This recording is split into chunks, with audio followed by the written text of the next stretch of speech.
என்னதான் இவனுங்கள வந்து தற்குறிங்க, விசில் அடிச்சான் குஞ்சுங்க, அணில் குஞ்சுங்க அப்படின்னு சொல்லி நம்ம கலாய்ச்சாலும், காரி துப்புனாலும், இது மாதிரியான காட்சிகள பார்க்கும்போது, நமக்குள்ள இருக்கக்கூடிய மனசாட்சியும், மனிதநேயமும் வெளியில வந்துருது.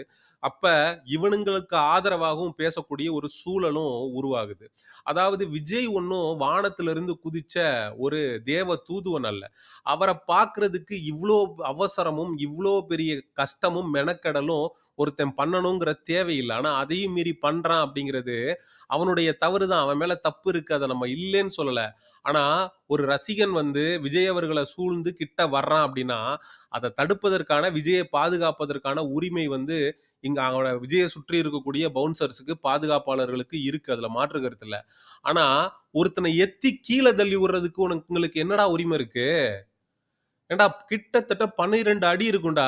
அந்த ராம்ப் வாக் அந்த ஸ்டேஜுக்கும், கீழ வந்து அந்த தரைக்கும் ஒரு 12 அடி கேப் இருக்கு. அங்கருந்து ஒருத்தன் கீழ விழுகுறான். கீழ விழுந்தவனுக்கு கை முறிஞ்சுச்சா, தலையில அடிபட்டுச்சா, கால் உடைஞ்சுச்சா, அவனுக்கு என்ன நடந்துச்சு அப்படின்றது அதுக்கப்புறம் காட்டப்படல. அதுக்கப்புறம் தெரியல. அவன் இருக்கானா இல்லையாங்கிறதே தெரியல. அதே மாதிரி ரோஷன் அப்படின்னு ஒரு பையங்க. 18 வயதே ஆன ஒரு பையன் உயிரிழந்திருக்கிறான். கிட்டத்தட்ட தாவேகா மாநாட்டுல கலந்துக்கணும் அப்படின்னு சொல்லி ஆசையா வந்த பையன், நீலகிரி மாவட்டத்தை சேர்ந்த 19 வயதே ஆன ரோஷன்.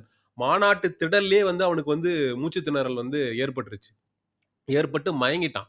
மயங்குனதும் அவன வந்து உடனடியாக மருத்துவ குழுக்கு வந்து முதலுதவி செய்றதுக்காக அழைச்சுட்டு போறாங்க. அழைச்சுட்டு போயி அவனுக்கு முதலுதவிலாம் பண்ணி, சொந்த ஊருக்கு அனுப்பி வச்சிருக்கிறானுங்க. அனுப்பி வச்சப்ப, பஸ்ல போயிட்டுருக்கும்போது, சமயநல்லூர் அப்படின்ற இடத்துல இன்னொரு தடவ மூச்சு திணறல் ஏற்பட்டு, ரொம்ப கொடூரமான முறையில உயிரிழந்திருக்கிறான் இந்த பையன். வெறும் 18 வயதே ஆன இளைஞன்.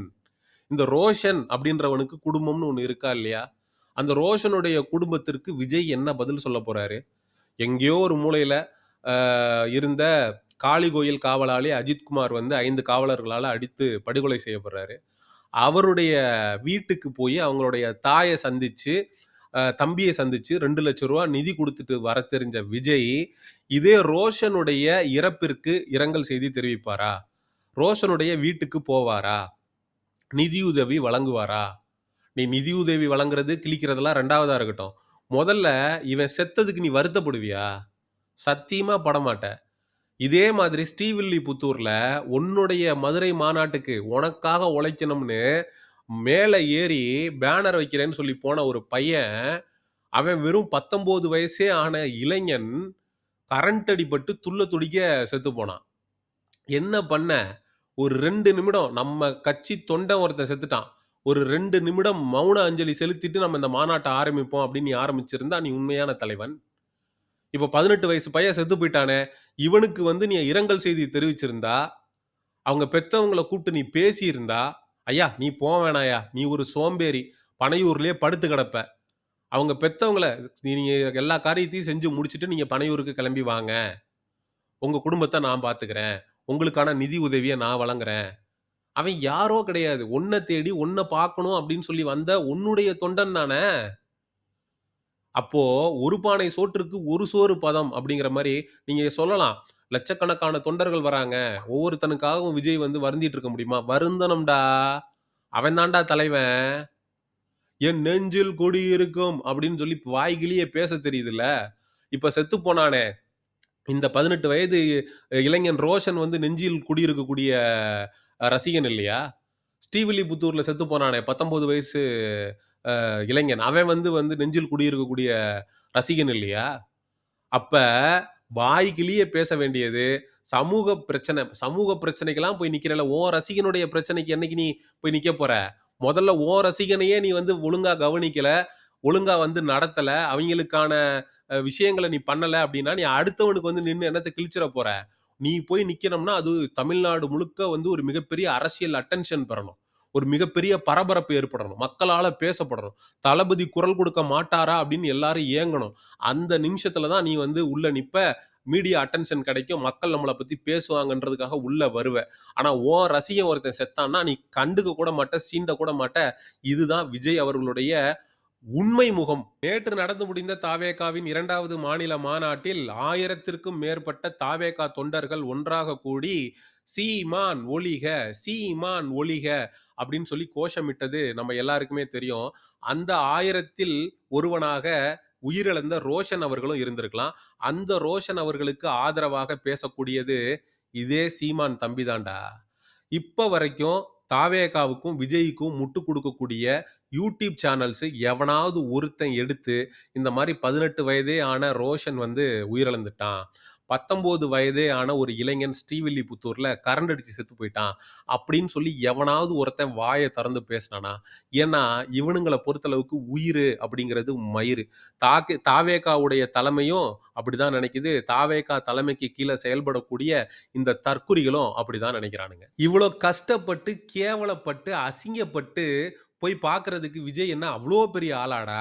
நான் தெரியாம கேட்கிறேன். விஜய் அவர்கள் வந்து அரசியல்லயும் சரி, சினிமாவுலயும் சரி, அடுத்தவங்கள பார்த்து காப்பி அடிச்சு தான்டா பொழப்பு அப்படின்னு உன்ன ஓட்டிக்கிட்டு இருக்காரு.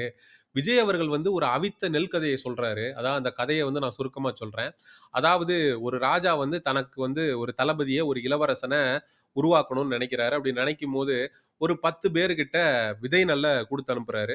அந்த விதை நெல்ல 3 மாசத்துல யார் நல்லா வளர்த்து கொண்டு வரீங்களோ, அவங்க தான் வந்து எனக்கு தளபதியாக, இளவரசனாக இருக்க முடியும் அப்படின்னு சொல்றாரு. எல்லாருமே வந்து ஆள் உயரத்துக்கு, தோள் உயரத்துக்குன்னு அத வளர்த்து கொண்டு வந்துர்றாங்க. ஆனா அந்த 10ல ஒருத்தன் மட்டும் வெறும் சட்டிய தூக்கிட்டு வரான். அதுல வந்து நெல்லு வந்து போட்டிருக்கான். அது வந்து வளரவே இல்ல. தண்ணி ஊத்தி பார்த்துருக்கான், உரம் போட்டிருக்கான். என்னென்னமோ பண்ணி பார்த்துருக்கான். அது வளரவே இல்ல. ராஜா இது வந்து அப்படியே தான் இருக்கு. இதுல எந்த செடியும் முளைக்கல, எதுவுமே வளரலன்னு கொண்டு வந்து குடுத்துருக்கான். அவன கட்டி அணைத்தபடி ராஜா சொல்றாரு, "இவன் தான் வந்து என்னுடைய தளபதி, இளவரசன்" அப்படிங்கிறாரு. இந்த கதை சுருக்கம் என்னன்னா, ராஜா குடுத்து விட்டது வந்து அவித்த நெல் விதை. அது வந்து என்ன ஆகும்னா, அது வந்து முளைக்காது. அப்ப மத்தவன் எல்லாம் ஃப்ராடு பண்ணி இன்னொரு விதை நெல்ல போட்டு அத வளர்த்து கொண்டு வந்து நம்மள ஏமாத்துறான். இவன் தான் நேர்மையா, உண்மையா இருக்கிறான் அப்படிங்கிறது தான் அதனுடைய கதை சுருக்கம். இந்த கதைய வந்து விஜய் அவர்கள் வந்து மதுரை மாநாட்டுல பேசுறாரு. ஆனா, இந்த கதை எப்பொழுது பேசப்பட்டுச்சு அப்படின்னா, 29/2021 அன்று அண்ணன் சீமான் அவர்கள் இந்த கதைய எப்போதோ பேசிட்டாரு. மன்னா, நான் பெருமுயற்சி எடுத்தேன்.